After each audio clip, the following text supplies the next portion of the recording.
Hello friends, good morning. मैं योगी स्नेहलता। आगे के वीडियो में हमने पढ़ा प्रवेश साझेदारी के प्रवेश के बारे में।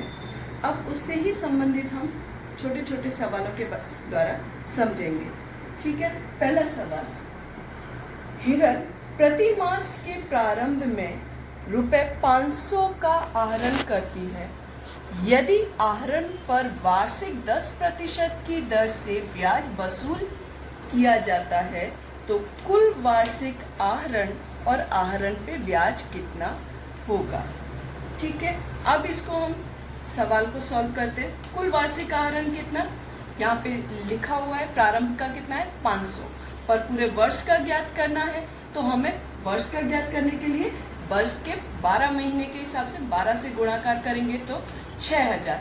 आहरण पे ब्याज को हम आई के द्वारा संकेत में दर्शाते हैं और उसका सूत्र है PRN अपॉन 100। PRN अपॉन 100, उसमें P यानी कि आपका आहरण की रकम, R यानी प्रतिशत और ये वर्ष के संख्या। यानी कि अगर प्रारंभ का है तो 78 अपॉन 12 के साथ गुणाकार किया जाएगा। अगर अंत का है तो 66 अपॉन 12, तो उसके साथ अगर हम सब गुणाकार करेंगे तो इसका ब्याज, आहरण का ब्याज कितना आएगा 325 रुपए। फिर से वापस से ये खास ध्यान रखना है कि 78 और 66 कब लेना है। यानी कि यदि प्रति मास के प्रारंभ में आहरण किया जाए तो मास कितने लेना है ब्याज के लिए 78। अगर प्रति मास के अंत में आहरण किया जाए तो प्रति मास कितना लिया जाएगा 66। ब्याज गिनने के लिए 66, यानी कि अगर प्रारंभ का है तो 78 और अंत का है तो 66। अब आगे चलते हैं। Question number 2। हंसा, हितेश और विजय एक पेड़ी के साझेदार हैं। उनकी पूंजी का प्रमाण 3:2:1 है। हितेश को उसका कमीशन देने के बाद बढ़ते शुद्ध लाभ का 10% देना है।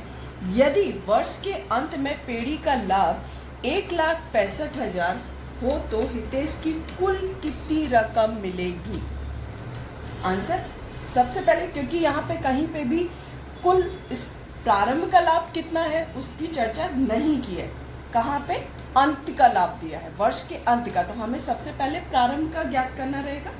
तो माना कि कमीशन के घटाने के बाद का लाभ कितना होगा 100, तो कमीशन कितना है 10, यहाँ पे 10% का है इसलिए 10, यानी कि कमीशन पहले का लाभ कितना होगा 110। अब कमीशन ज्ञात करने का सूत्र क्या है, लाभ गुणाकार कमीशन का प्रतिशत अपॉन 100% कमीशन का प्रतिशत, यानी कि 110। कमीशन यानी कि जो हमारा लाभ है उसके साथ गुणाकार करेंगे 10 अपॉन 110, यानी कि कमीशन हमारा आएगा 15,000। अब घटा के कुल बाद, यानी कि हमें शुद्ध लाभ ज्ञात करना है तो कमीशन घटाने के बाद का लाभ, कुल लाभ माइनस कमीशन, यानी कि अंतिम पूंजी हमारी कितनी थी, अंतिम लाभ कितना था 1,65,000 माइनस 15,000, तो माइनस करने पे कितना आया 1,50,000। अब हितेश की हमें लाभ ज्ञात करना है क्योंकि यहाँ पे समान हिस्से का अनुपात कहा गया है यहाँ पे, तो हितेश का कुल लाभ कितना होगा 1,50,000 गुणा 1/3, क्योंकि 3 साझेदार है, तीनों को अगर समान हिस्से में बांटा जाएगा तो 1:1:1 बनेगा लाभ हानि का, तो उसका हिस्सा कितना बना 1/3, यानी कि उसकी रकम कितनी आएगी लाभ की 50,000। अब कुल रकम हितेश को कितने मिलेगी, कुल रकम मिलेगी यानी कि लाभ उसका कितना हुआ है 50,000 प्लस ब्याज, कमीशन कितना आया 15,000, 50,000 प्लस 15,000 कितना होगा 65,000। ठीक है। अब क्वेश्चन नंबर नेक्स्ट पे चलते हैं। रिया, दिलीप और कीर्तन एक साझेदारी पेड़ी के साझेदार हैं। कीर्तन को दिलीप के हिस्से का पांचवा भाग तथा रिया को कीर्तन के हिस्से का दुगना भाग मिलता है। यदि वर्ष के अंत में पीढ़ी का लाभ 1,92,000 हो तो प्रत्येक साझेदार को प्राप्त लाभ कितना होगा, उसकी गणना कीजिए। तो यहाँ पे अंत का जो लाभ है वो दिया हुआ है, हिस्सा दिया हुआ है। तो सबसे पहले हम माना कि दिलीप का, क्योंकि यहाँ पे किसी का व्यक्तिगत तौर पे इस सवाल के अंदर हिस्से की चर्चा नहीं की है, सभी का, यानी कि जो भी दिया जाएगा वो किस में से दिया जाएगा, दिलीप के भाग में से। तो माना कि दिलीप का भाग कितना होगा, यानी माना कि दिलीप का लाभ 1 है। कीर्तन को दिलीप के लाभ का 5वां भाग मिल रहा है, यानी कि 1 गुणाकार 1/5, 1 पंचमांश, यानी कि उसका लाभ का भाग कितना हुआ, 1 पंचमांश। अब आगे क्या कहा गया है कि रिया को उसका दुगना, यानी कीर्तन का जो हिस्सा है उसका दुगना रिया को मिलेगा, यानी कि रिया को दुगना मिलेगा। रिया दिलीप के दुगने भाग में जाएगी, यानी कि 1 पंचमांश गुणा 2, यानी कि 2/5 का लाभ मिलेगा, 2/5 का लाभ मिलना है। अब तीनों का नया लाभ का हिस्सा क्या बन रहा है, रिया दिलीप कीर्तन का भाग कितना होगा, 2/5, 1/1 और 1/5, यानी कि लाभ हानि का जो अनुपात होगा वो कैसा होगा, 2:5:1। लाभ हानि का अनुपात कितना होगा, 2:5:1। अब इस अनुपात में जो भी साझेदार हैं उनका हिस्से का बंटवारा किया जाएगा। तो लाभ का वितरण किस हिसाब से, क्योंकि लाभ का हमारा हिस्सा कितना दिया गया, 1,92,000। तो रिया का सबसे पहले हम ज्ञात करेंगे। तो रिया का लाभ का हिस्सा कितना है, 1,92,000 गुणा 2/8, तो कितना हुआ, 48,000। दिलीप का लाभ 1,92,000 गुणा 5/8, यानी कि 1,20,000। कीर्तन का लाभ इज इक्वल टू 1,92,000 गुणा 1/8, यानी कि 24,000। यानी जो भी है हमने हिस्सा लाभ का दिया है उसमें से उनके अनुपात को किया है। अब कई बच्चों का क्वेश्चन होगा कि मैडम ये 8 कहाँ से आया है, यानी कि 2 + 5 + 1, यानी कि टोटल 8, यानी कि जो हिस्सा है वो 2 और उसके नीचे का 8, 5, 8, 1, 8, यानी कि ये समान होंगे। क्वेश्चन नंबर 4, मिलन, हेमंत और रसिक ने साझेदारी पेढ़ी का ₹1,89,000 लाभ 1:2:4 के अनुपात में बांटने के बदले भूल से समान अनुपात में लाभ बांटा है। इस भूल को सुधारने के लिए पूंजी खाते का क्या असर देनी है। ठीक है, यहाँ पे गलती हुई है कि अनुपात जो दिया गया उसके बदले समान हिस्से में अनुपात बांटा गया है। तो उस भूल की जो भी अंतर आएगा उस अंतर का असर हम पूंजी खाता में करेंगे। तो सबसे पहले सही लाभ का वितरण करेंगे, यानी कि वितरण मिलन, हेमंत और रसिक, इस तरीके से हम कोष्टक बना लेंगे तो जिससे हमें इसकी क्या कम हुआ है, किसको ज़्यादा मिला है, वो आसानी से ज्ञात किया जा सकता है। तो सबसे पहले वितरण मिलन, हेमंत और रसिक, उसके बाद लिखेंगे लाभ का सही वितरण। ठीक है, तो 1:2:4 में बांटेंगे, जो हमारा मुख्य या सही लाभ का अनुपात दिया गया उस अनुपात में।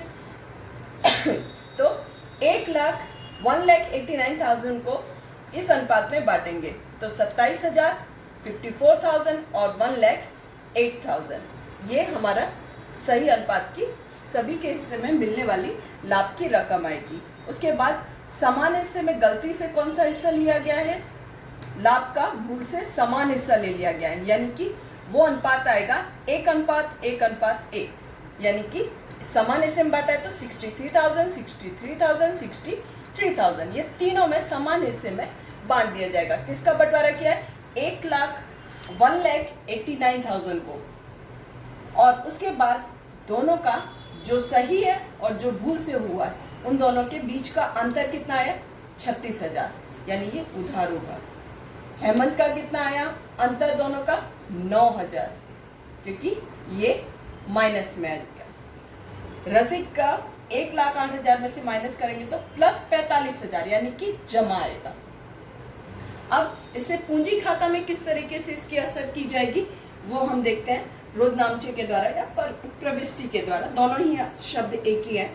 तो उसकी रोजनामचा किस हिसाब से बनेगा, मिलन की पूंजी या चालू खाता, पूंजी या चालू खाते उधार 36,000, हेमंत की पूंजी या चालू खाते उधार 9,000, रसिक की पूंजी या चालू खाते का जमा कितना आएगा 45,000। वापिस एक बार मिलन की पूंजी या चालू खाते उधार 36,000, हेमंत की पूंजी या चालू खाते उधार 9,000, रसिक की पूंजी या चालू खाते जमा 45,000। ये पूंजी खाता में असर दी जाएगी, यानी कि उसका रोजनामचा इस तरीके से तैयार होगा। अब दूसरा एक और क्वेश्चन ले लेते हैं, क्वेश्चन नंबर 5।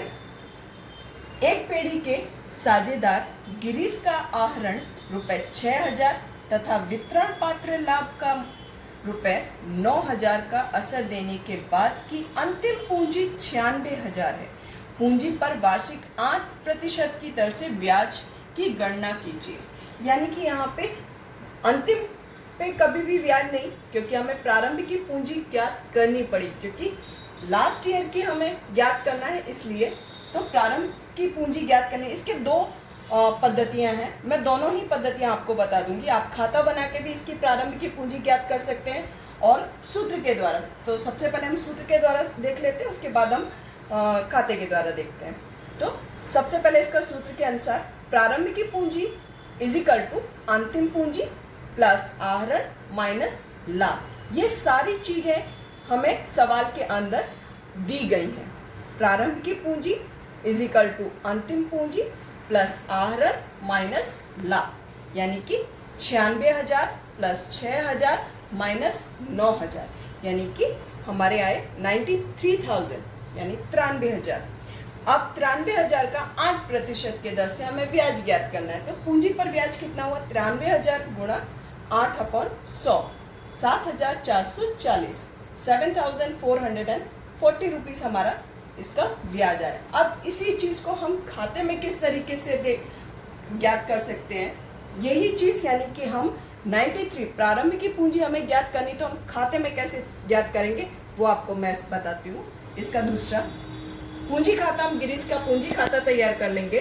तो विवरण रकम, तो आहरण हमारे सवाल में दिया है, तो आहरण कितना है 6,000। हम उधार साइड लिखेंगे, आहरण हमेशा आहरण उधार साइड ही आएगा, उधार साइड 6,000।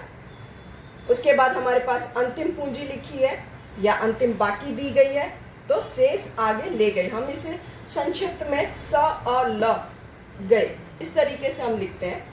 तो 96,000।